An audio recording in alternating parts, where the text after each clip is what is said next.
So good evening, friends, and welcome to our presentation. My name is Father Conrad Edwards. I'm the Director for Liturgy for the Diocese of Antigonish, and we're very delighted to be here at St. Joseph's Parish in Port Hawkesbury, and I want to thank the parish for hosting us tonight for this live stream presentation with Father Bill Burke, and I know Father Bill is no stranger to certainly anybody that's gathered here with us tonight, and probably for most of you that have come to gather with us this evening, or who will be watching this video on the YouTube after the event. Bill is going to be speaking about the Triduum, the most sacred time of the year, kind of one feast in kind of three parts, and it's an invitation for us to consider all of our liturgies and the central part of how we worship, what we worship, and why we do what we do, and how central that is to what we believe. And without further ado, you don't need to hear from me, and I'm very delighted to welcome Father Bill. Thanks, Conrad. Thank you. Okay.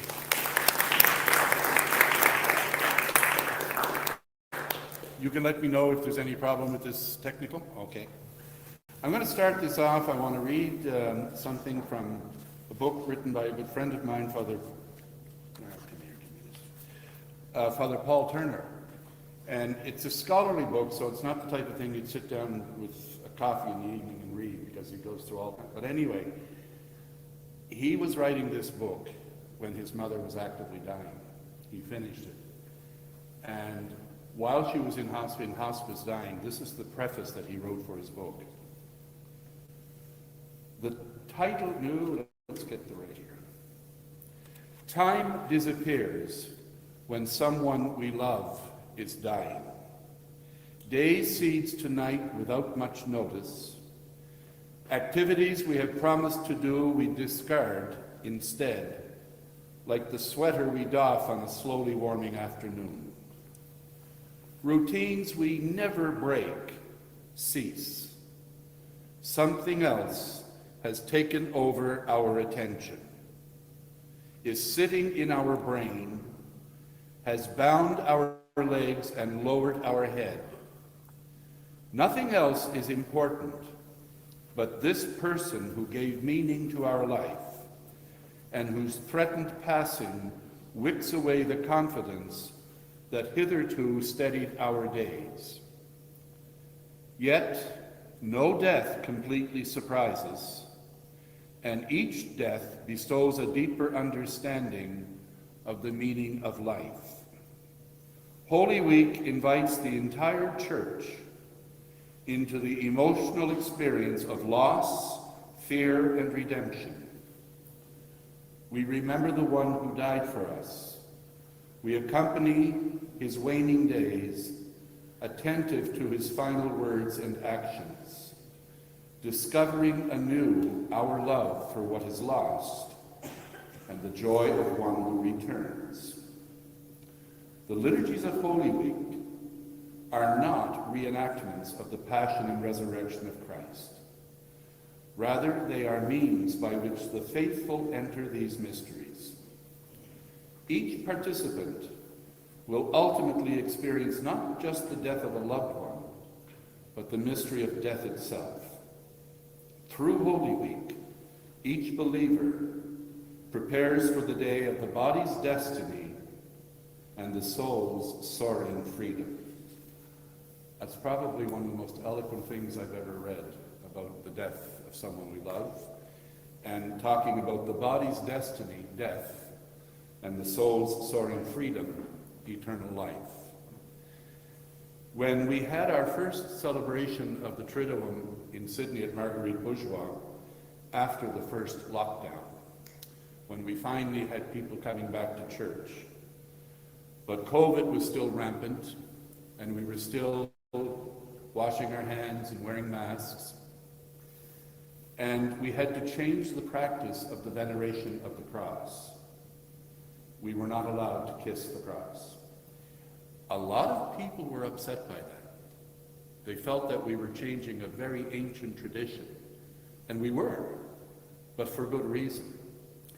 And we actually had to ask them not to touch the cross at all, because we would have had them constantly disinfecting it. We asked them to come up and simply bow in front of the cross. It was one of the most profound experiences I've had.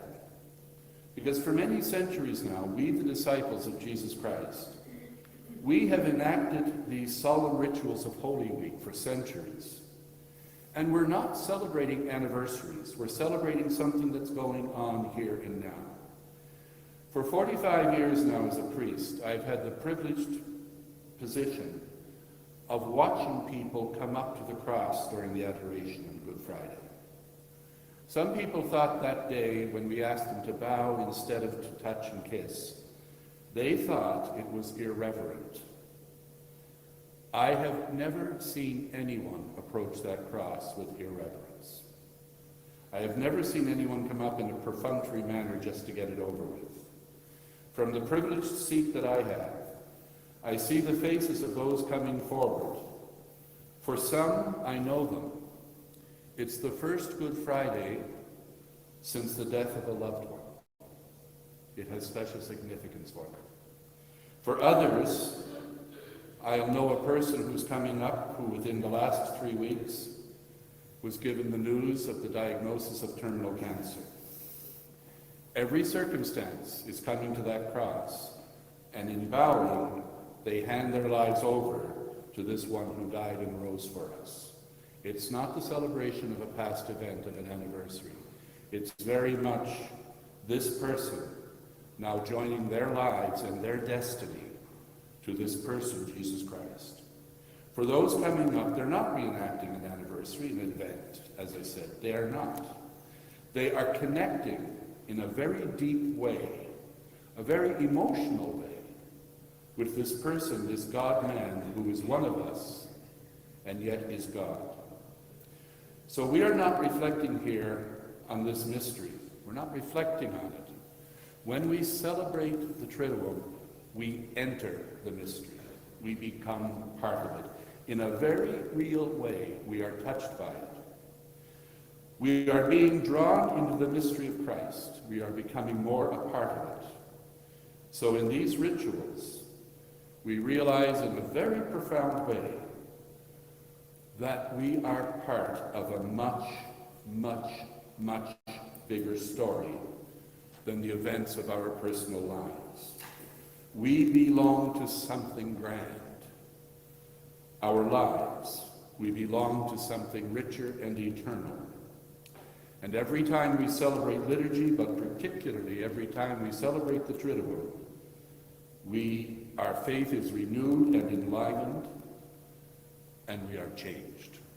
Bill, We are truly changed. do you think you could move your microphone up closer to your mouth? Because folks Try are it. having a hard job kind of hearing it online there. Do you want to bring the other mic back, and I'll say what it'll be easier.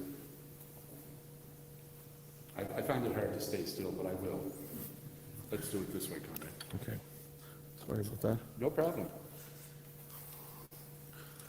Let's go with that. Yeah, and I'll pull in closer to it. Great, thank you. So we're obviously dealing here with such a profound mystery. And I wanted to introduce this session this evening on the Triduum by reading those two reflections, the one from Paul Turner and my own, to impress upon all of us who are involved with the preparation and the carrying out of the rituals of the Triduum, the incredible significance of these rituals, of these sacred 3 days, and therefore of the important task we have to prepare them well and to carry them out well. So I have two basic principles I want to start with. The first one seems obvious, it makes sense. The first one is, if you want to make sure that you have really well done, robust celebrations of the ritual, then make sure you have robust, good celebrations of Eucharist every Sunday. Because if you're making the effort and doing the work to have good celebrations of Eucharist every Sunday, and you have all the ministries in place, and you're serious about the ministries in the community, then your work for planning and preparing the Triduum is much, much easier. I'll take the example of music. The Liturgy of the Word, and we're going to come to this later, is the core of the Easter Vigil. The 7 readings from the Old Testament and the 2 from the New Testament. 9 readings. And unless there are serious reasons, all 9 are supposed to be done. A key to doing that well in such a way that people are not bored is the music. The psalmody is important. It weaves it together like a thread. So I know of one parish, it's a small parish with not too many resources. They committed themselves 5 years ago to the music ministry, committed themselves to learning one new psalm a month. One a month, that doesn't seem like a lot. At the end of the year, they had 12. At the end of 5 years, they had 60. They now have 60 psalms to choose from when they're planning the vigil. In another year's time, they're going to have 120. This is the way to do it. Slowly build up a repertoire. And the music is extremely important because, as I said to the priest this afternoon, liturgical reform and liturgical renewal, it's not as if it was all done in Vatican II and it's all over now, the job is done, we just go ahead and do it. I was watching a program a couple of months ago about people whose full-time job is to paint the Golden Gate Bridge in San Francisco. That's their full-time job. And they start on one end, and it takes them a whole 3 years, or a whole year rather, to paint the bridge from one side to the other. And guess what they have to do when they get to the other side? Start all over again. Because otherwise the bridge rusts. Well, it's like that with liturgical reform. You can have someone trained and formed as a lector in 2010. Well, this is 2023. It's time for a workshop to help them sharpen their skills. And with COVID in the last number of years, this business of having workshops for lectors, Eucharistic ministers, servers, and choirs has really gone downhill because of the difficulty of getting together. We have to recover that because we have such an important service to provide for the community. So I know it sounds simple, but the best preparation for celebrating the vigil well is to develop a practice of worship every Sunday where it is done well. Now, the second principle, don't water down the symbols. We have a tendency to minimalism. So don't water down the symbols. Now, I'm going to give you an example of that. In my last year in the seminary, I was a deacon, and I was scheduled to be the deacon at the vigil at the seminary at 11 o'clock that night. Then I got a call early in Holy Week. There was a parish in Gatineau, huge church about the size of St. Teresa's in Sydney. Their deacon had come down with the flu. So their vigil was at 7. At the seminary, it was at 11. They asked if I would go out to that parish to sing the Exultet and function as the deacon. So I said, sure, I'll do that. I'd never been to that parish before. Got there at about 5:30. The vigil was starting at 6. The pastor, thank God, you'll understand in a minute why, the pastor was a smoker. So we go down to the porch of the church. There was no fire outside, although it was a lovely warm evening in Ottawa. And here was the Easter fire being prepared. 4 tongue depressors, popsicle sticks.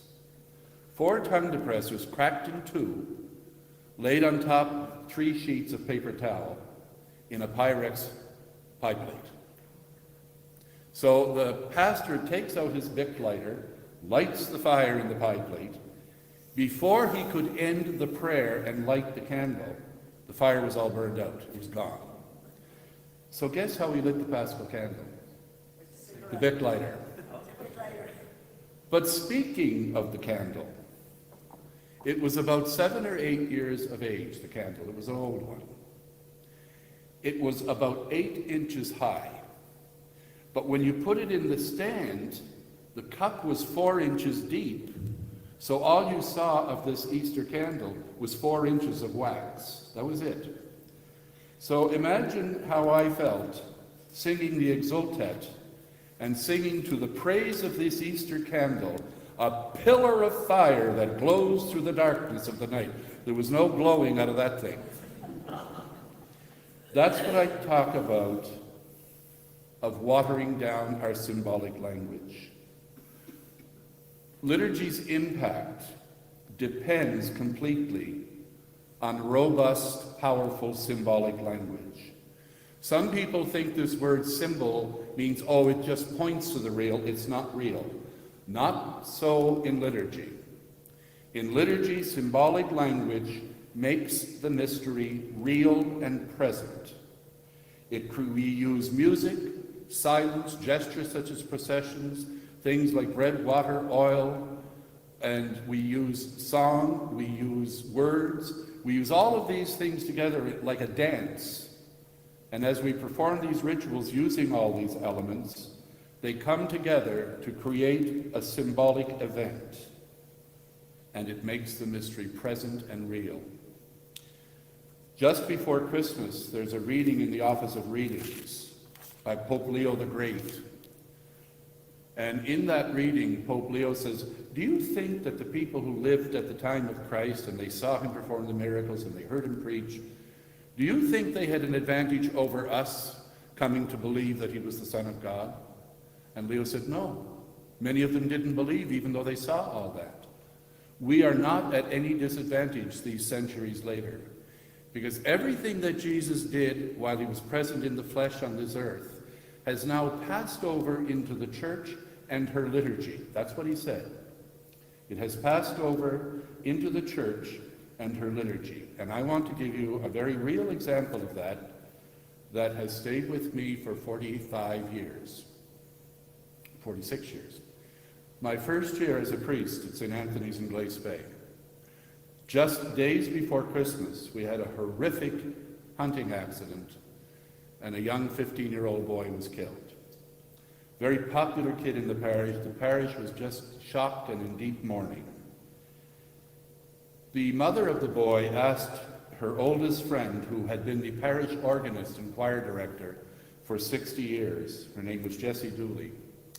The mom asked Jessie if at Mass after communion, if she would sing her favorite hymn, which was Were You There When They Crucified My Lord?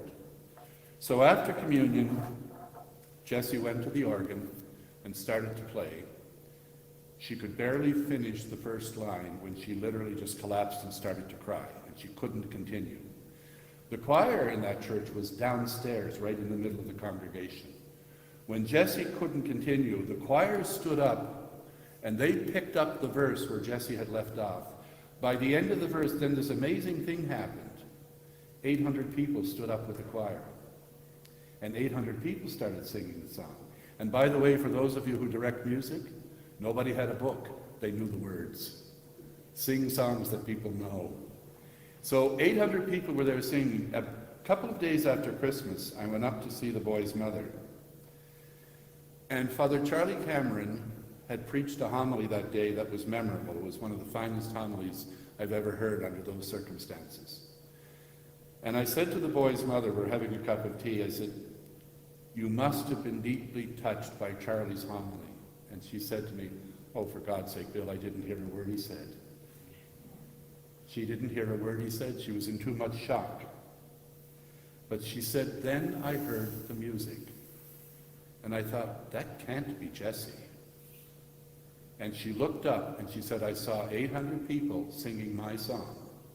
And she said, I felt like they were carrying me through this grief. And I remember thinking, because they were singing the line, were you there when they crucified my Lord? And I was thinking, no, I wasn't there, but Mary, the mother of Jesus, was. And this woman had deep devotion to the Blessed Virgin. She said, I could feel Mary's arms around me, telling me, it's okay, I understand, my son was killed too, and your son is okay, he's with my son. This is how she experienced it. And then she said something to me, a line I will never forget. She said, somehow that music punched through the fog of my grief. Now there's an expression. Somehow the music punched through the fog of my grief. Calvary came to Glace Bay that morning. The Paschal mystery of the death and resurrection of Christ became not just a thought, it became real for that woman that morning. And that happens, and it should be happening, every time we gather for liturgy. And for some of us, it'll happen. 'Happen' at high points or low points in our lives. Other time, life is ordinary, and we don't feel like But every one of us will at some point have the experience of the reality of that. I keep insisting when I do liturgy workshops, every Sunday morning through those doors comes every conceivable circumstance of life. You've got people coming through that door whose son just graduated from college, from med school, and they're so proud of him they're showing everybody pictures. You've got another one whose son just got arrested for the 4th time for drug deals. You've got a couple coming through the door who just got engaged and they can't wait to continue with their lives together. You've got another couple coming through the door wondering if their marriage is on the rocks and where do we go from here. You've got someone who's starting a new job on Monday. You've got somebody else who just got fired at the age of 49 and has no clue what they're doing on Monday. You've got people for whom this is the first Mass since they buried their husband. You've got someone else celebrating the baptism of their grandchild, and you have someone else for whom today is the anniversary of the death of their first child. Those are the mysteries coming through that door. And we're not in any position to judge how we deal with that. We celebrate the liturgy well. And in celebrating it well, God decides who needs to hear what. Whether it's a song or a piece of scripture or a procession, God will decide who needs to hear what that day. Our task is to do the liturgy well. And the Triduum is so important in that context. Do not water the symbols down. So in that context, now let's take a look at the structure of the Triduum. As Conrad said at the beginning, it's not 3 feasts. It's not 3 celebrations. It's 1 feast over 3 days. The example that you can take is that of a wedding. They come for the rehearsal. Nowadays, you can't have a rehearsal without a rehearsal party dinner. Then after the dinner the next day, you've got the actual celebration in the church. And then for 2 hours, their lives are completely handed over to the photographer. Then they gather for a banquet, and then they have the dance and the reception. All elements of celebration over a 48-hour period, but it's one wedding. In the same way with the Triduum, it begins with the Mass of the Lord's Supper on Holy Thursday, and it ends with the Easter Vigil on the night of Holy Saturday. And therefore, we have to approach it differently than we do a regular Sunday Eucharist. We have to see that this is very different. So, for example, on Holy Thursday, there's an opening hymn, there's the introductory rites with the penitential service. When Holy Thursday Mass ends, there's no closing prayer, and there's no dismissal rite, and no blessing. You depart in silence. When you come for Good Friday, there's no opening hymn. You enter in silence, and then you go right into the prayer and the liturgy of the Word. At the end of Good Friday, no closing prayer, no dismissal. It's the one celebration that's continuing over this time. And so then you come for the Easter Vigil, again, no introductory rites, no penitential rite, no Kyrie. We start with the fire and process in. But at the end of the vigil, there's a closing prayer, a dismissal rite, and a closing hymn. And it's all wrapped together in one at that point. So even the structure tells us that it's one celebration, one feast spread over 3 ritual moments. It's very important because I've mentioned twice now, Holy Thursday ends in silence. Good Friday begins in silence and ends in silence. The general instruction for the Reform with the new Missal 10 years ago has pleaded with us to return silence to the celebration of the liturgy. I'll take one example. At the funeral ritual, when the priest comes down at the end over the coffin or over the urn, and it says, before we take leave of our brother, we assist him with our prayers and so on. Now, what you don't see, in the book, it says, now this is followed by a moment of silence. But people don't have the book in front of them, so they don't know that. So what I do now at funerals, I will say, please take a moment and offer a silent prayer for your brother or your friend. And we'll take a full minute of silence. And then we do the incense and the holy water and the song of farewell. The silence is the prayer. And some people, I remember here in Port Hawkesbury, arguing with a young kid in the youth group. I was trying to emphasize the need for silence when we did that all-night vigil. And he says, well, silence is just people not talking. That's all it is. No, there are different forms of silence. There's the silence of a young couple that just got engaged and walking along a beach and are so overwhelmed with their own emotion they can't speak and they're just holding hands and walking in silence. There is the silence of a friend of mine who told me about a falling out with their neighbor, and my friend has no idea to this day. This happened years ago. To this day, my friend has no idea of what happened, and they had a very close relationship. My friend tried everything in the book to reconcile. This person will not talk to her, will do nothing. She describes one day going to a filling had fallen out, and she was in a great deal of pain. Called the dentist, who took her in on an emergency call. When she got to the dentist office, the only other patient in the room was the friend who hadn't talked to her for 11 years. And I'll never forget her comments. She said, the pain in my tooth was nothing compared to the painful silence that was there. There was an awkward silence, a difficult one. And again, for me, one of the most profound experiences of silence was when my mother died. And we were all in the room. The youngest person in the room was 2, and the oldest was her older sister, 89. And when she was passing, there was silence around the room. And when it actually happened, the nurse looked up and said, she's gone. And there was total silence in the room.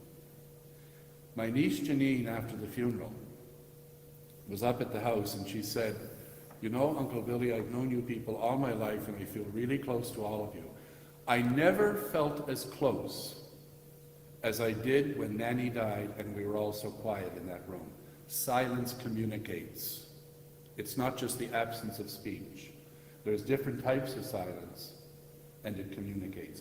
The 2 minute of silence on November the 11th is probably, for most of us, our most profound experience. Now, I have to tell you this about my niece Janine. Today we have so many people who are cut off from our liturgical tradition.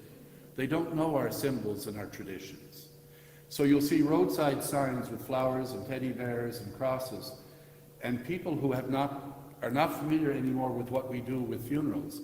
So they'll put those shrines up because something reminds them of something they saw as a kid or they saw on television. So many people today are not familiar, and you'll get this at weddings and funerals particularly. They don't know when to stand, sit, sign the cross. They're lost. As someone once said, they're as lost as a Jesuit in Holy Week. They don't know what to do or what. And so my niece, when at that time, Sheldon Chant was the undertaker, and he had developed this crazy custom, because the wakes in Manadoo were held in the church, right by the baptismal font. Beautiful spot. You remember that, Conrad. Perfect location. And he would come up 10 minutes before the funeral starts. He'd come up to me and he said, Father Bill, would you please take your family downstairs to the hall? And I said, why? Well, he said, we're going to close the coffin now, and that's such a sad time that we don't like the family to be there. And I said, back off, buddy. We're going to be here. We're going to close this coffin with prayer. And, okay. So my family's gathered around. And I said, this is the woman who first taught us to pray. And her favorite prayer was what we call the Memorare, remember, almost great, Hail Holy Queen. Hail Holy Queen, Mother of Mercy. That was her favorite prayer. So I said, let's send Mom home to God with her favorite prayer. And we recited that prayer. The only people saying the prayer were people over 50. Nobody knew it under the age of 50. But this is what's funny. At the house afterwards, my niece Janine came up to me and said, oh my God, Uncle Billy, I loved that prayer. It said everything that was in my heart. Did you write that? And I said, yeah, one hot day about 1,500 years ago, I had nothing else to do, so I sat down. Did you write that? She had never heard that prayer before. Now, this is a problem when we're dealing with Easter Triduum as well. We still get crowds of people on Good Friday, but we have to understand that many of them are no longer familiar with our liturgical traditions and customs. Therefore, do it well. Do it well so that they too are made to feel welcome. Give instructions about please stand for the gospel. Make it hospitable for them, because many of them are simply not comfortable, but somehow they know that on this special day, they should be here in this church with this community. So on Good Friday, the main thing is we gather for the Eucharist. And what's interesting is in the rubric in the Missal, it states what some people don't realize. It states clearly that on Holy Thursday, no priest is permitted to celebrate a private Mass without people present. Because in the Roman Catholic tradition, if nobody's around, a priest can still celebrate a Mass all by himself. And there's all kinds of theological bending over backwards to explain that. Personally, I think it's wrong. Eucharist requires an assembly of people, in my opinion. And in the Ukrainian tradition, in the Ukrainian parish in Sydney, Roman would never consider doing that. It's against the Ukrainian canon law to have Eucharist without people present.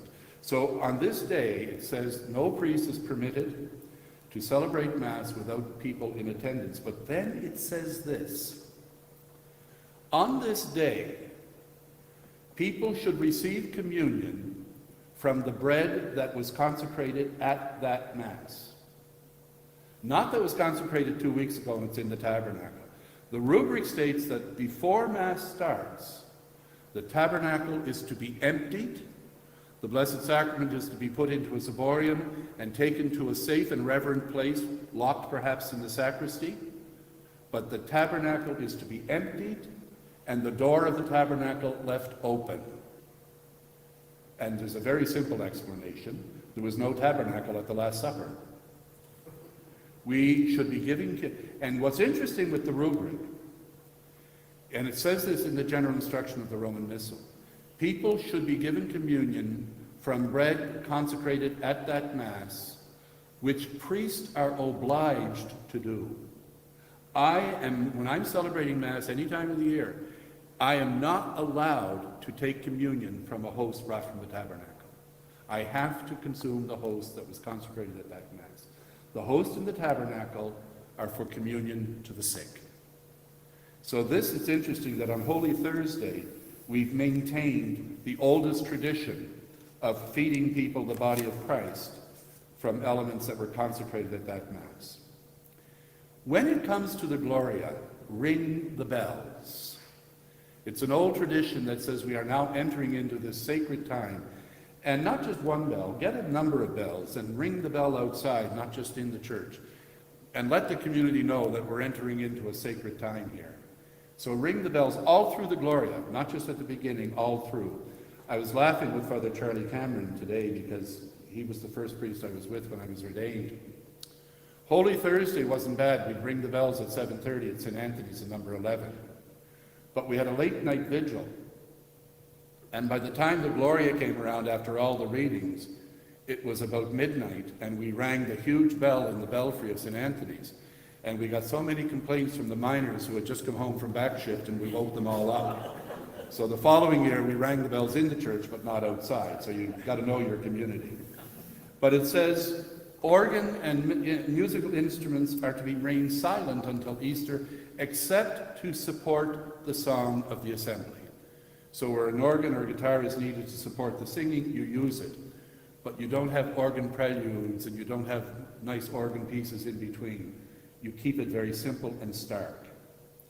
The washing of the feet. It's an optional rite. You don't have to do it, but it should be done. Because on Holy Thursday, we don't have the gospel of Jesus at the Last Supper taking the bread, this is my body, taking the cup, this is my blood. We have the Gospel of John where he takes off his outer garment and goes around and washes their feet.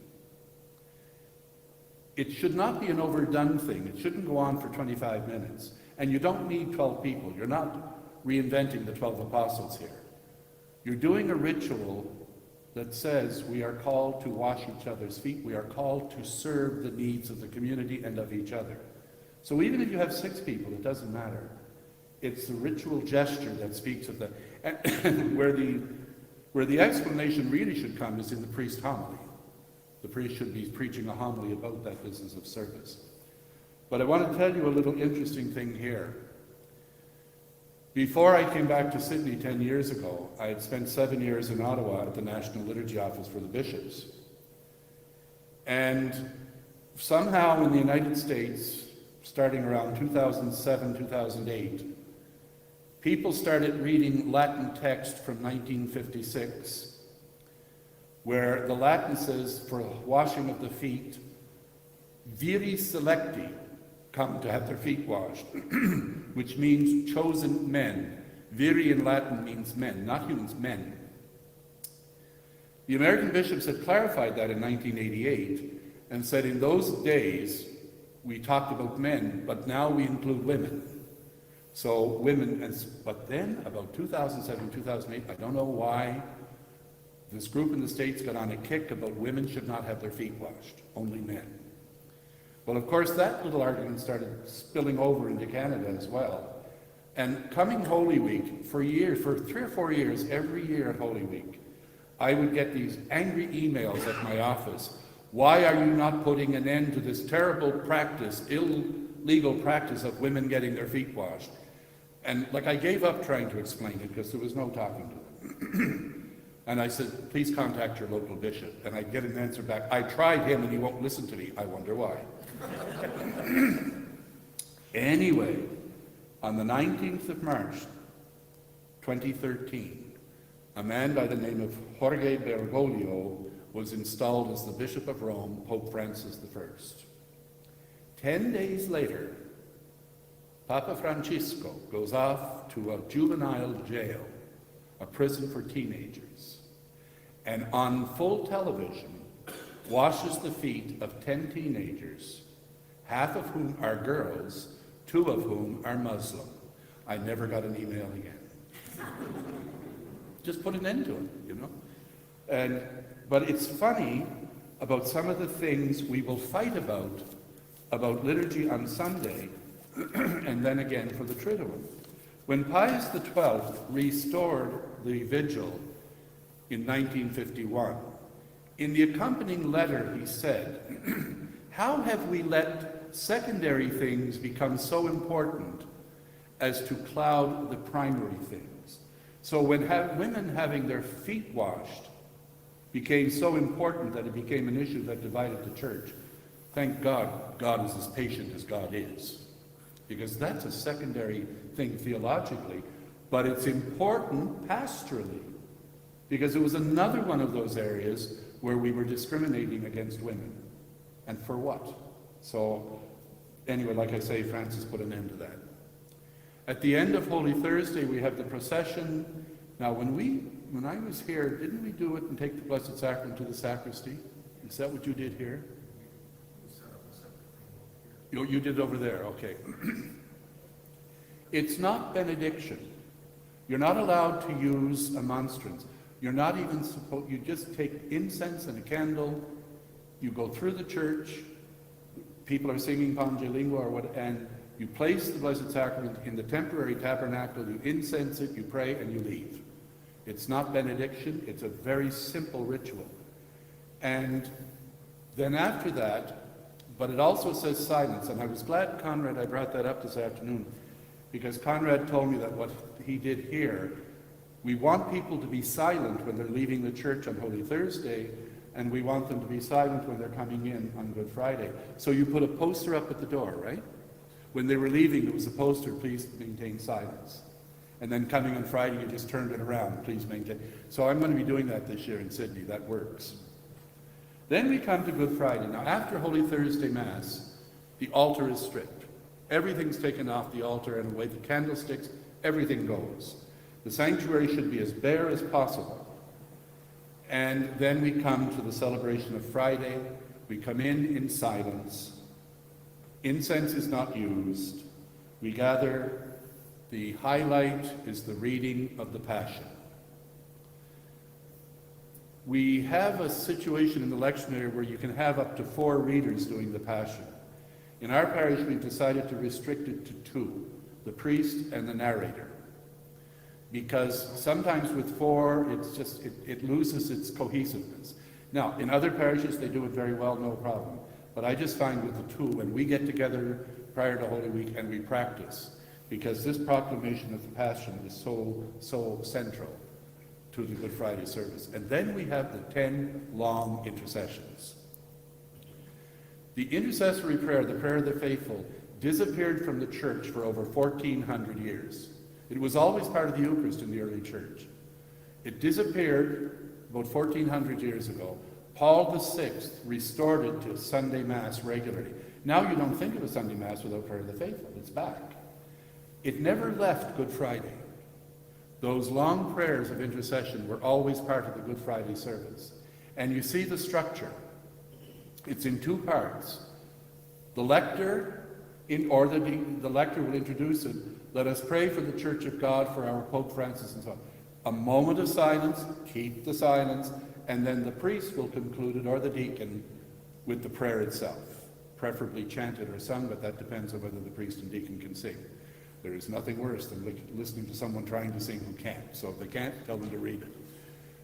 And it goes on, but they're beautiful prayers. And those prayers are centuries old and should be respected.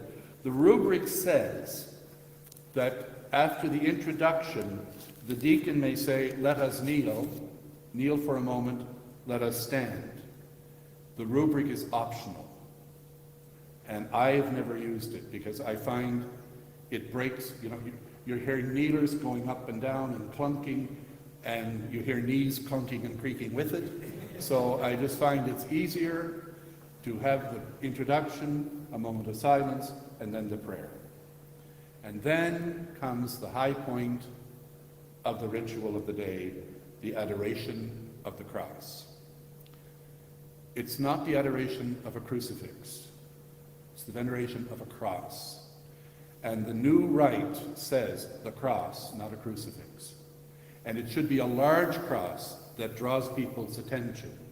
When Pope John Paul II came to Halifax in 1984, it was the Feast of the Exaltation of the Holy Cross, and he preached a marvelous homily, and beside him was this huge 12-foot cross. And he kept saying, whatever you are going through in life, look to the cross. Well, that's what we're doing on Good Friday. Look to the cross. And as I said when we began, I'm watching people's faces. And that is such a profound moment for most people. They're feeling it deeply when they come up to venerate that cross. And everybody, there are people, unfortunately, still in our assemblies who do not feel worthy to come to communion. I wish we could change that. Because St. Augustine said it so well, communion is medicine for the sinner, it's not a reward for the saint. But we still have people not feeling worthy to come to communion. Everybody comes to the cross. And I find that so powerful. A simple music accompaniment with it, and then the cross is placed in the sanctuary with a candle on each side, and it's to stay there after the Good Friday service for people who want to drop in later on Good Friday or on Holy Saturday for private prayer and just look at the cross. Then comes the communion rite, and this is where the priest or the deacon puts on a humeral veil, goes to wherever the Blessed Sacrament is, brings it to the altar, places it on the altar, and communion is given. When it's over, the Blessed Sacrament is returned to the tabernacle, people depart in silence. The other thing that should be part of the Easter Triduum is Holy Saturday should be a day of quiet, prayerful reflection, and it's also a day of fasting. Even if you didn't fast at all through Lent, fast on Good Friday and Holy Saturday. It's part of that whole tradition that's one of the oldest fasts in the Catholic tradition. Now, we're coming to the end, but you've been sitting long enough. Let's take a 10-minute break.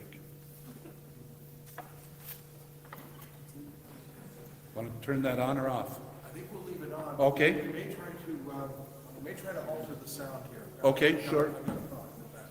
I think it may be.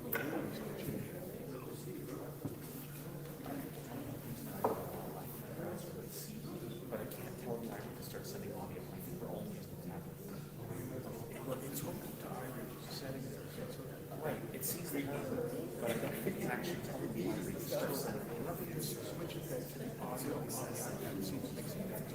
Sure, give me a second. Yeah.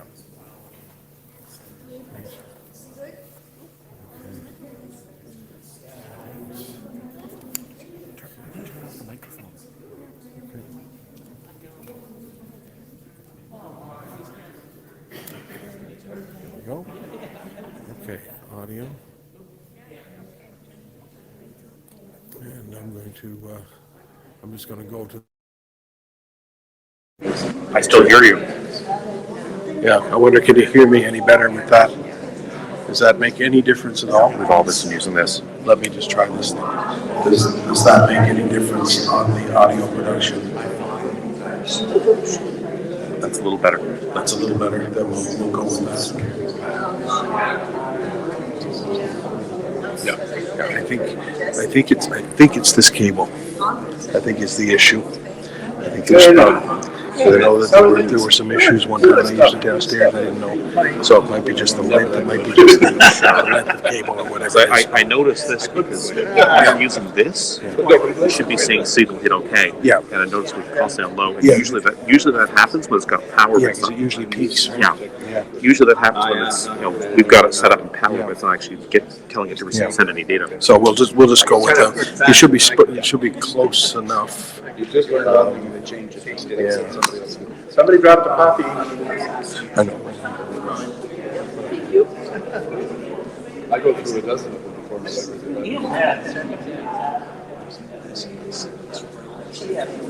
Hey, there you are. Nice to see you.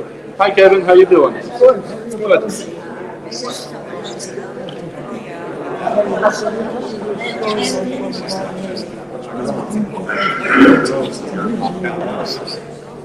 Don't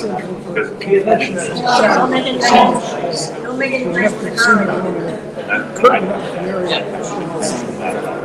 First, and she said, "This is why this is out." She started Yes. Good voice. and he said, when he was leaving, he said, "Talk to the administrator." He said, "I have a great idea. I put her commission again." And the administrator said, "Yeah, that was great. Everybody else in the room is Except this.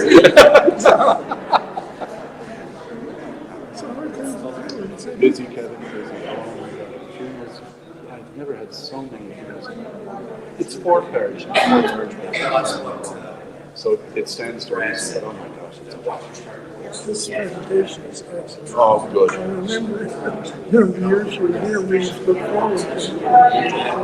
Really the highlight of it. It really was. Okay, can we come back together? How are you doing? Good to see you. Yeah?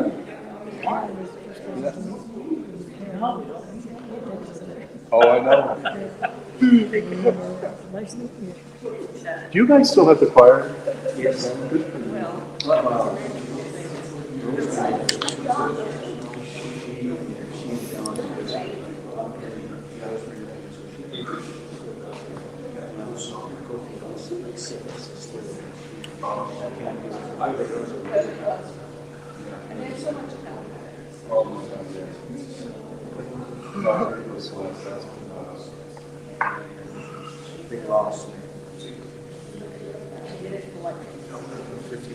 Okay, when we began here at 7 o'clock, I said so loudly, do not water down the symbols.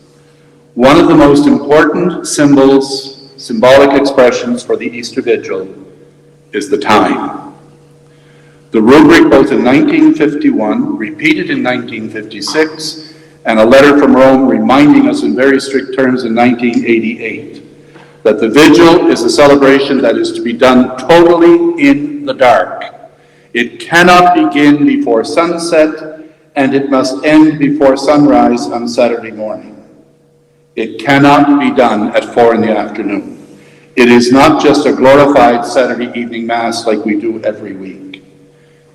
Timing is important, because a vigil is waiting through the night. That's the definition of a vigil. Waiting through the night for the return of our Savior. And once a year, we should be able to do that to remind us that our whole lives should be spent waiting for the return of the Lord. And you ask, we could ask, what keeps us out of bed late at night in Cape Breton? Well, one would be the same for everyone. It would be an emergency, a medical emergency, or some other emergency. It'll keep us out of bed. Or a damn good party will keep us out of bed. And the Easter Vigil combines both.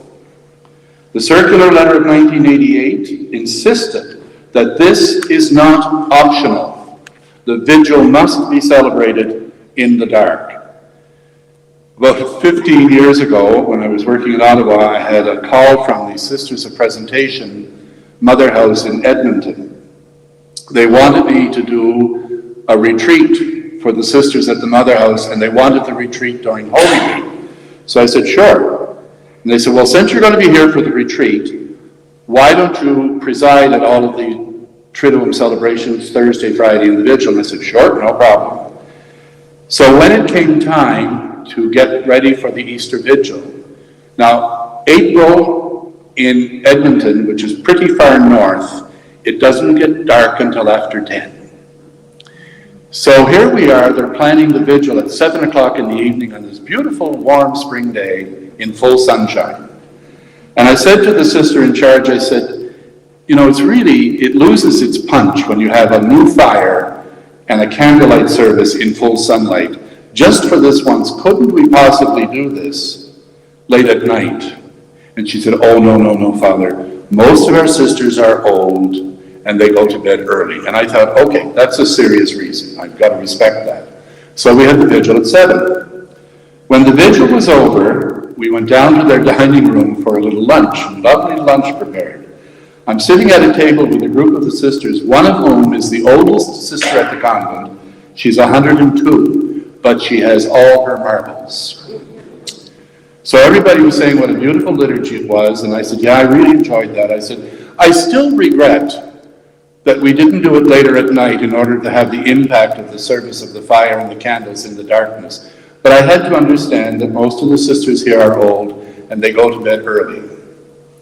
And with that, this elderly nun smacked her fist on the table and said, nonsense. That's not what she said. She said another word I can't use in church.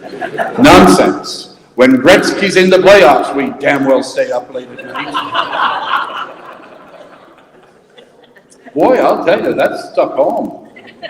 What are our serious reasons for not respecting the nature of a vigil? It's not a regular Sunday Mass with a few additions. The time of the vigil says something. It's important language. I know of one parish where they had the vigil at 4 p.m, and the priest had the members of the Knights of Columbus cover the windows with black garbage bags so they could do the candlelight service. That didn't cut it. There was no way that had any sense of vigil to it. The other thing is the symbol of the fire. The fire should be big. The Latin word for the Easter fire, it's robus ardens, and literally that translates in English as a blazing bonfire.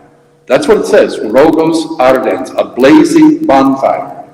And then it goes on to say, if for serious reasons, such as a snow blizzard in the north or a hurricane in the southern hemisphere, that you cannot possibly have an outside blazing bonfire, then under those circumstances, it would be permissible to have an ignis. Now, ignis in Latin means a small flame.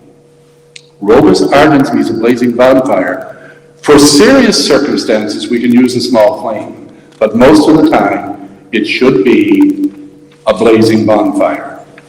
And if you remember our experience here in Port Hawkesbury my last 3 years here, when we had that all-night vigil, and those kids lit that fire out there at 3 a.m, and I'll tell you, they were fighting over who was going to get a bigger bonfire. And they were piling the wood on that thing. And we lit it 45 minutes before the vigil started. So as people were walking down the hill and up the hill, they saw this huge, and what happened is, if the weather was anyways decent, they didn't come into the church. They gravitated to the fire. So people were arriving and gathering around the fire. And then when it came time for the blessing, it was easy then to come into a dark church.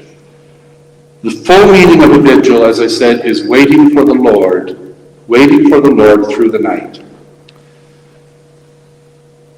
All of the ritual actions have to be given their full force. No watering down of the symbols.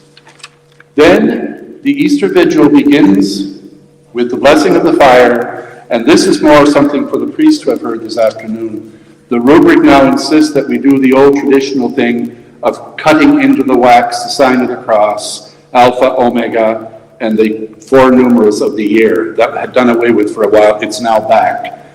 I kind of do it before the vigil, because wax cracks and you could have a $300 candle ruined.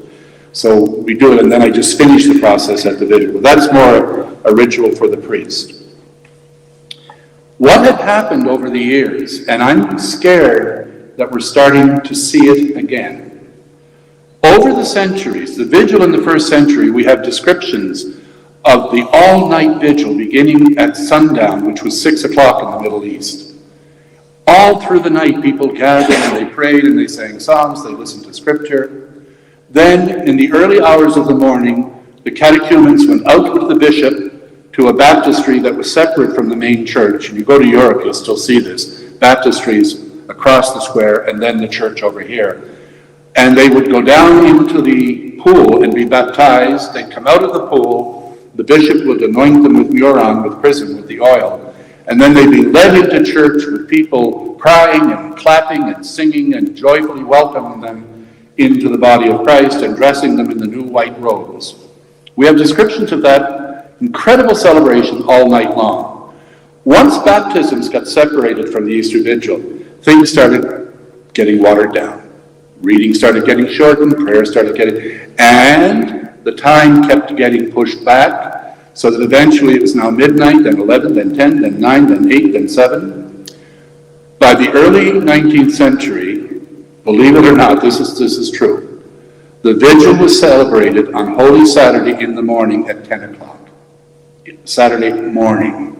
So we have this situation, the absurd situation, of celebrating a night service on the morning of the wrong day. That's what we developed. A night service on the morning of the wrong day. Mostly it was done in monasteries and seminaries and convents, and people weren't there. So you have an Easter Vigil, but you still have to hold on to the fast until you go to Mass on Easter Sunday morning. It was crazy.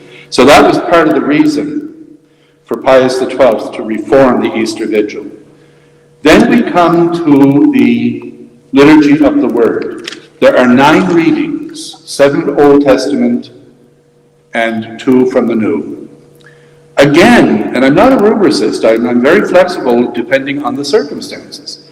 But the rubric says that the readings, the scripture, form the core of the vigil. Read them. It gives permission. It says for very serious circumstances, very serious considerations, the number of readings may be reduced. I'd like to know what a serious condition is. Because most of the times, I was telling the priest this afternoon, I have a friend who is in Chicago who says the worst heresy in North America is the heresy of convenience. We make everything convenient. And that's unfortunate. When it's done well, our vigil at St. Marguerite Bourgeois generally takes just under 3 hours. And rather than people feeling bored and losing people, we're gaining people each year.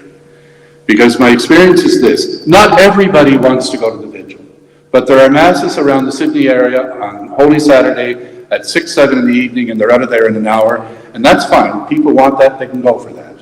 But there should be a vigil, and Conrad and I will provide it this year. There should be a vigil where the people who truly want to celebrate a vigil also have a place to go. And that's all I've been saying. You know, others may do it their way, but we should not lose the vigil, because as it keeps getting pushed back in time, we're going to repeat history and lose it. When we're coming in, there should be no other candles but the Paschal candle. And it leads the way into the church, and the deacon or the priest lights it from the fire, brings it to the door of the church, And at the door of the church, if the deacon is carrying the light, then the priest will light his candle from the paschal candle. But that's it, just the paschal candle and the priest. Deacon sings Light of Christ, thanks be to God. Then he comes to the middle of the aisle and sings the Light of Christ, and people sing thanks be to God the second time, and that's when everybody's candle is lit. That's when you send people out to light everybody's candle. And then the deacon gets up here, and for the third time, the Light of Christ, thanks be to God, and then the candle has to be placed by the ambo where the readings are proclaimed. That's where you put the... And that attention is to go on that paschal candle throughout not just the Easter Vigil, but all 50 days of the Easter season. The paschal candle is lit for every celebration of the Eucharist until the Feast of Pentecost. It becomes the central image of the entire Easter season. So, now comes an issue that puts people at odds with the rules in the book, because the rubrics say that once the candles are lit and the deacon comes up and sings the Exultet. Now the Exultet takes about 10 minutes to sing. It's a long proclamation. Then it says at the end of the Exultet, the candles are extinguished and put aside. Most parishes where I've worked, we put the lights on in the sanctuary so that the readers can read the readings. But people keep their candles lit through the liturgy of the Word because there's a certain atmosphere that goes with that. And I don't have any problem with that. There's a warmth to candlelight that I find very almost inviting as the Word of God is proclaimed. So there's a situation where I'm not too strict about the rubrics. Then, after the seventh reading, and the Psalms are really important. Pick the best Psalms, get good cantors to do it. And like this parish has always been well known for good music ministry, and Marguerite Bourgeois certainly is. So the music weaves the thing. It's not boring. The liturgy of the Word, when well done, takes about 45 minutes. That's not bad for a vigil. And then at the end of the seventh reading, there's the prayer. Then let there be a moment of tense silence, and then break into the Gloria, and again ring the bells. Ring the bells that we're now coming to the climax of the thing. Then after the Gospel, we have the baptisms. The entire ritual of the Easter Vigil centers on baptism. Some people say it's more difficult to prepare an Easter Vigil with baptisms. I find it more difficult to prepare without a baptism, because all of the prayers, all of the language leads us to the font. So there's a procession to the font. Your font is there, so it's still visible. And you process to the font. If there are people to be baptized, you sing the Litany of the Saints. If there's no one to be baptized, you don't sing the Litany of the Saints, but you still do the blessing of the font, of the water. And then the high point becomes not just the baptisms, if you have none, it's the renewal of the baptismal vows of everybody in the church. And for those of people like myself and Conrad, but you have to get used to it too. And I'm sure you remember this from my days in Port Hawkesbury. I didn't just go down and a drop here and a drop there. I soaked you. And I soaked you head on. I didn't go down there and then come up and hit people from the back on those aisles. I went down, up, down again, and I gave special attention to the choir. And you have to, like I heard an old theologian one time said, he'd like to see the return of what we call the asparagus, sprinkling people. Before Vatican II, that was done every Sunday. Those of us of an age who remember, every Sunday Mass began with the asparagus. And this old theologian said, it indicates that you are never meant to dry off from your baptism. That's a nice expression. We're never meant to dry off from our baptism. And that's the significance of the asparagus. So, then, oh, by the way, another thing is just before the Gospel, there's the return of the Alleluia. We haven't sung the Alleluia for 6 weeks now during Lent. So the Gospel acclamation should be the best one the community has to offer. And there should be a Gospel procession with the book. So if the Alleluia has 3 verses, sing all 3 verses. Take your time with it. Let the thurifer go with the incense and build the thing up. You're now proclaiming the Gospel that Jesus Christ is risen from the dead. That's the core of our faith. Belt it out. But I want to tell this funny story of Bernadette Gasline, who's a good friend of mine in Edmonton. She, by the way, is the first woman, non-ordained, to be the editor of Worship magazine out of St. John's Collegeville Monastery in the States. Some of the monks were all upset that not only was she not a monk, she was a woman. But she's a very fine liturgist and catechist, but she's also a very good musician. And a little over 20 years ago, she was having a choir practice for Holy Week in St. Charles Parish in Edmonton, and she was trying to impress upon them the nature of an acclamation.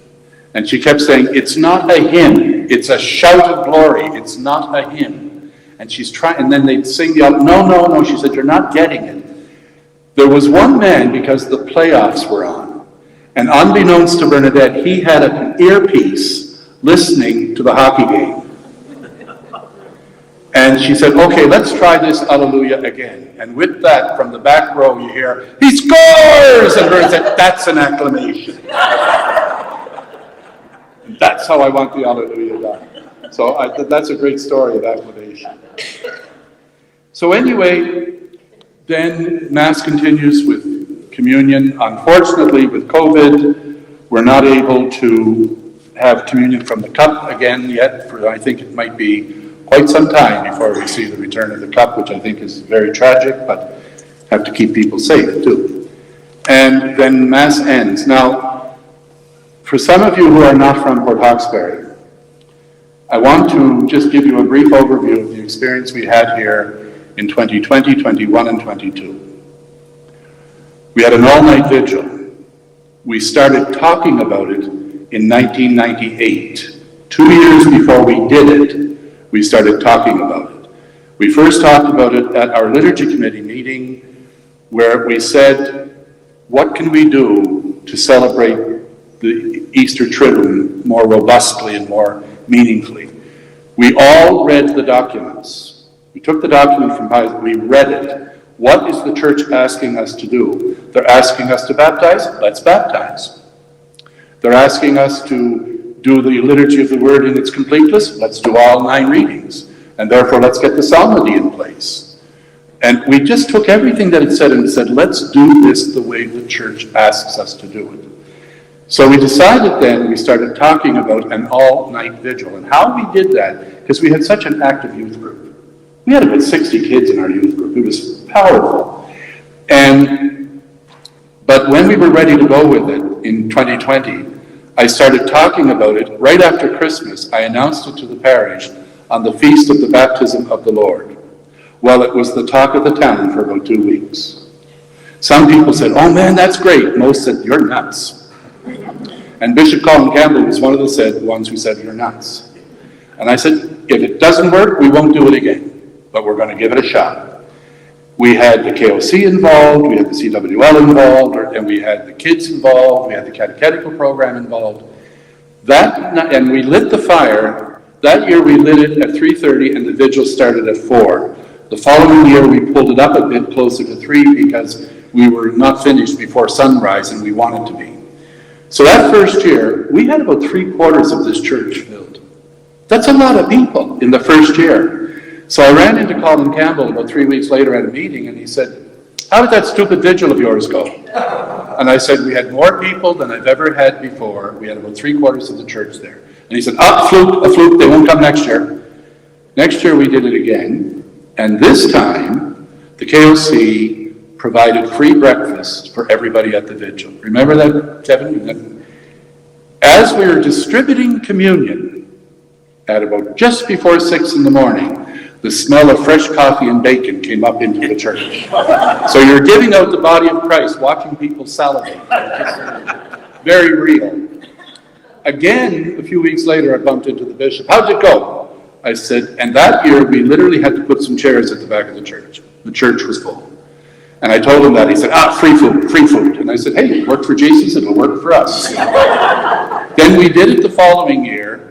Not quite as many as the year before, which tells me, and I know that's the year I got transferred, and the first thing Billy did when he came was get rid of the all-night vigil. And I'm not saying that in blame because it was starting to lose its effect at that point. I knew it was a thing that wasn't going to last forever. The choir members were getting older, KOC members were getting older, and the youth group was diminishing. So the people on whom we depended, But there's a dynamic here that's important.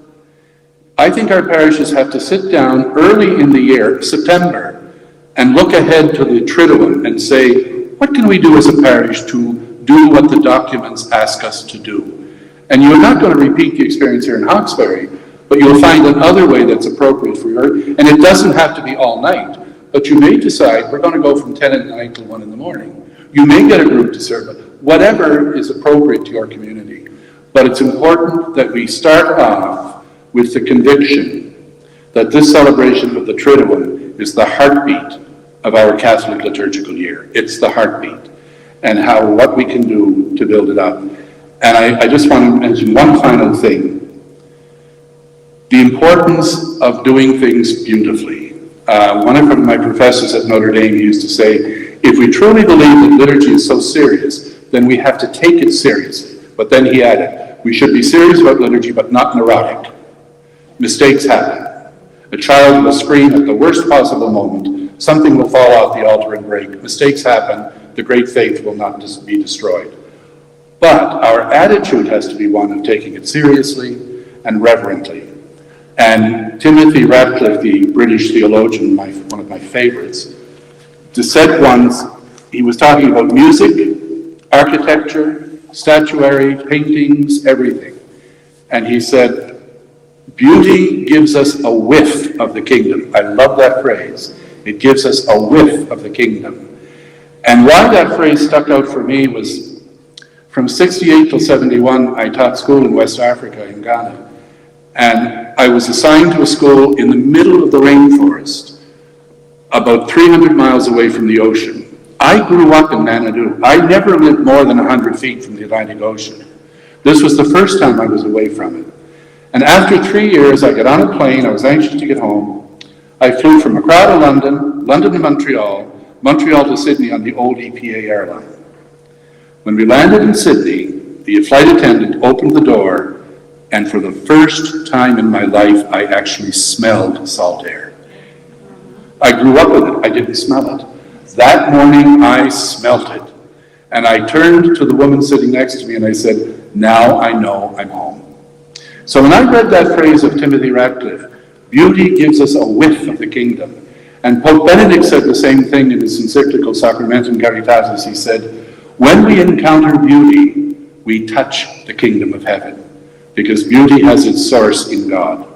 So our rituals, especially at the Triduum, have to have beautiful music, beautiful ritual actions, beautiful proclamations of the word, a beautiful Easter candle, because it gives us a whiff of the kingdom. And as I keep going back, you have no idea of who's experiencing what coming through that door. But we'll all have moments. I keep saying it's all the mysteries of the Rosary walk through that door every Sunday. Joyful, sorrowful, and glorious. And I may come to Mass this Sunday feeling very joyful mystery, and then something horrible could happen next week, and I'm experiencing the sorrowful mysteries. And that's the journey of life. And somehow, as we gather for liturgy, that journey of our lives and the life of our community enters into the whole mystery of the death and resurrection of Christ. It's not an anniversary we're celebrating. We're entering into the mystery. We're being touched by it in a very real way. Now, questions, comments. I'm done. Yeah. I like what you say about doing all the readings. We did an Easter Vigil in Luceville, and we were a combined choir. And we did all 7 readings in all 7 psalms. And I think we started at 11. And by about 12:30, Father McDougall looked at his watch and said, Mass hasn't started yet. I'm going to pick up on a little detail you said there. This is a little bit of a bugbear of mine. In parishes of any size, you have more than one choir or more than one music ministry. And when there's a fight about who does Holy Thursday, who does Good Friday, who does Easter Vigil, I like what you said about combined choirs, where all come together and provide the music for the Triduum for everyone, so that everyone's. I like that idea. Yeah. Nothing else? I'm afraid theology disagrees. And by the way, and the other thing about the COVID virus, it was one of the most virulent infective viruses in the history of humanity. You could catch it from someone 10 feet away, and so it still is.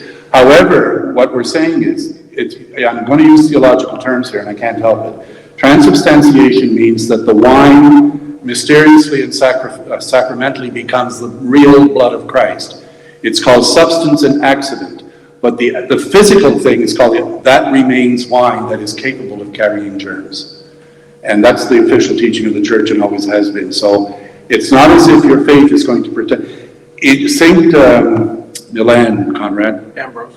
No, Borromeo. When the plague hit in Milan in the 16th century, the middle of the 1500s, and I was getting annoyed with people who said, don't wear masks, none of this business of physical distancing. When the plague hit Milan in the 1500s, Charles Borromeo, the Archbishop, refused to let people come to the cathedral for Mass because he said people are dying. So what he did was have Mass in the public square, and get this, he ordered that people stay 6 feet apart from each other.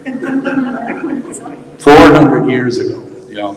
So I just felt that these protocols were for the common good. I just felt we had an obligation, especially with our congregations of older people and health issues.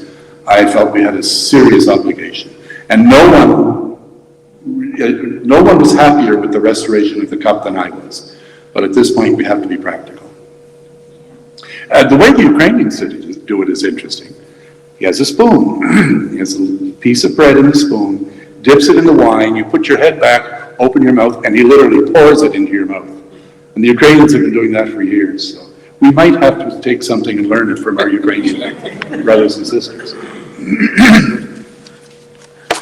Done? Yeah, it's great, Bill. Thank you so much. You're very welcome. Absolutely.